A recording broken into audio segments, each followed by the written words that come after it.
Intenzivni rad policije se nastavlja sve dok Danka Ilić ne bude pronađena. Sada je istraga usmerena u drugom pravcu, a ova tri važna traga mogu dovesti do male devojčice. Ivani Ilić, majci devojčice, policija juče uzela telefon i poslala ga na veštačenje. Policija je to uradila u okviru šire istrage svih kontakta porodice nestale Danke Ilić i njihovih odnosa. Podaci iz telefona Dankine majke mogli bi da ukažu na nove detalje ili osobe koje su od važnosti za ovaj slučaj. Treba istaći da analiza telefona Dankine majke, kao i činjenica da su roditelji nestale Danke Ilić juče odvedeni u policiju na saslušanje povodom nestanka njihove dvogodišnje ćerkice, ne znači da su osumnjičeni ili okrivljeni za bilo koje delo. Policija proverava privatni život i kontakte članova porodice nestale devojčice. Policija trenutno ne isključuje ni jednu mogućnost dok se sve detaljno ne ispita.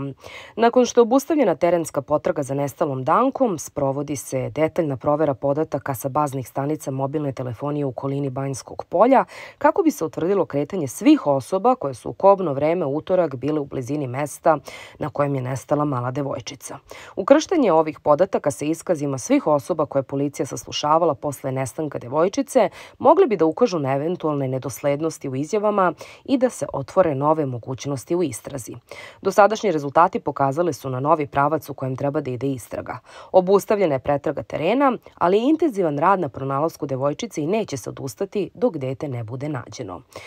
Provera detalja prijave nastanka male Danke. Iako je obustavljena terenska pretraga, istraga nestale Danke se nastavlja, a sada se proveravaju privatni život i kontakti svih članova porodice. Ponovo se češljaju njihovi iskazi kao i detalji prijave Dankine majke o nestanku deteta. Vreme kobnog događaja, kada su se kretale pre nestanka i gde se majka kretala nakon nestanka. O samom trenutku nestanka Danke i dalje ne znamo mnogo. Takođe je nejasno kako je devojčica stara samo 22 meseca uspela da tako brzo pobegne pažnji odraslih u sred bela dana.